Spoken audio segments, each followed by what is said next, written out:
and water Cossack horses in the Indian Ocean. He's a wild character. You got to take everything he says with a grain of salt. I think the coke and whores is much more his speed than anything else. Yeah. Well, but I mean, there was a point where Clinton was talking about bringing Russia into NATO, which I guess kind of begs the whole question. I mean, if the purpose of NATO is containing Russia, then that sort of defeats the whole purpose. But then again, I mean, Zhirinovsky made the point that America's enemies in South Asia are Russia's too, except Russia is also our enemy in South Asia is the difference. Yeah, I mean, I think the thinking is that there have been some nice words about that, and I seem to remember after 9/11 when Putin opened up Central Asia, he green-lighted America, going into Central Asia and setting up what he thought were, and what we told him were temporary bases for what was supposed to be a limited war in Afghanistan.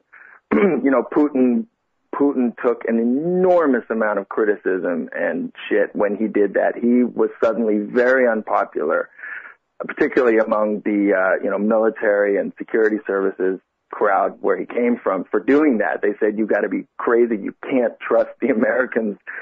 They did this, they always make these promises. Look what they did to Gorbachev and Yeltsin." So Putin kind of stuck his neck out on that. And then I seem to recall there was a lot of talk. Powell was actually talking about bringing Russia in at a very high level into NATO.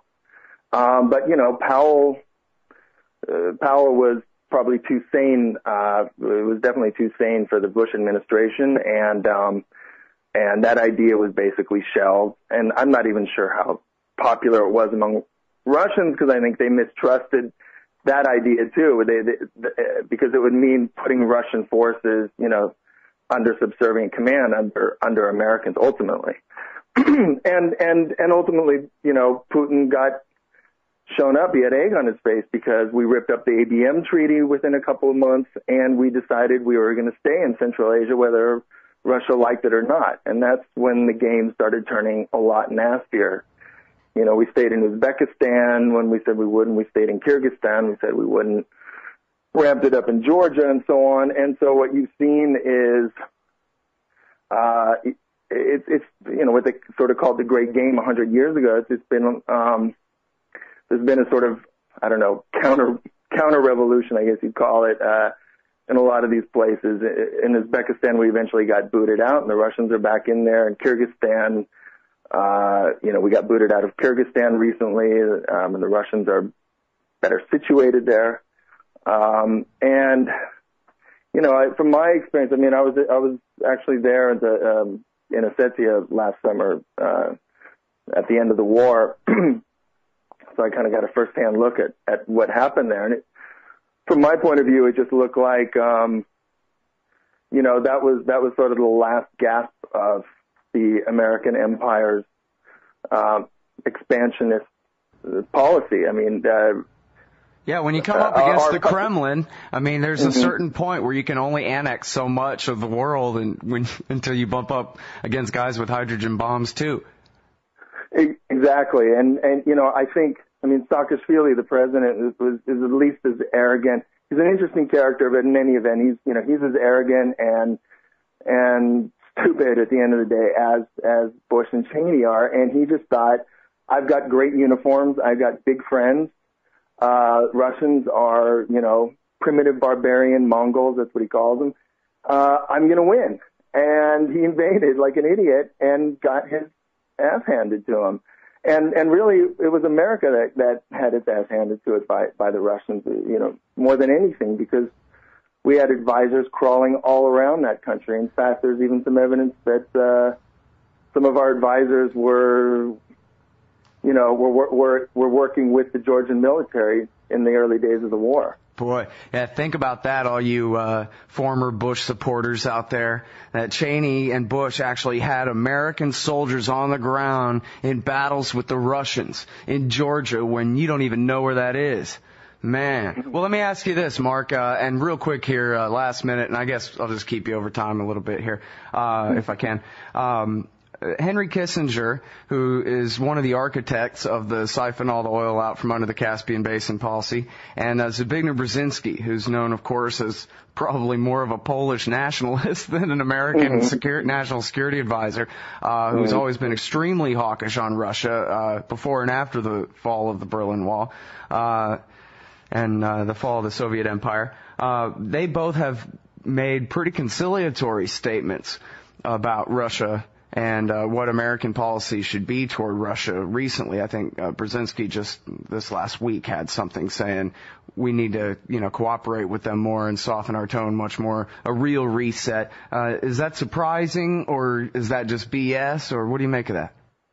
No, I think these guys, as old school kind of American imperialists, and I think Brzezinski much more than Kissinger is a real deep Russophobe on top of it. But these guys are pretty smart, and I think anybody with a functioning brain understands the damage that Bush and Cheney did to this country.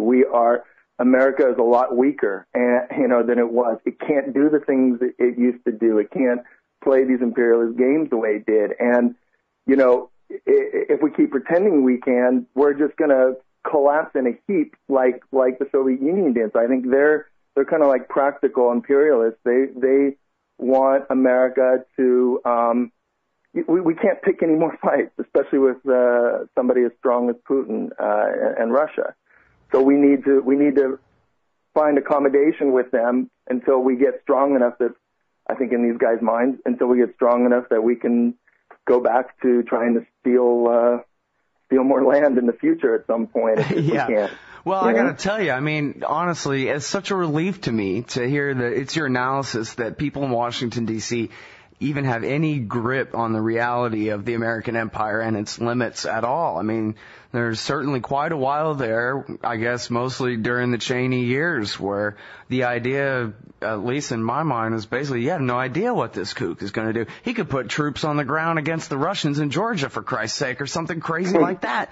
And now, at least, I like to believe that, well, as Lou Rockwell said years ago, it's a heck of a note to have to root for the Rockefellers. But, if Obama is listening to Brzezinski, I guess I prefer that, Mark. Yeah, I mean, I agree, and it shows how far to the right the center of this country has gone, or what's considered reasonable, or how far to the right the establishment has gone in this country. That these guys are are the ones you would kind of have to hope Obama's listening to. But let's go back to Afghanistan. Yeah, it's crazy, but going back to Afghanistan, okay, so we're not going to pick a fight with Russia, maybe, and it does seem like Obama is getting much more practical vis-a-vis Russia. But in Afghanistan, he invested already kind of politically and rhetorically into making Afghanistan his showpiece war.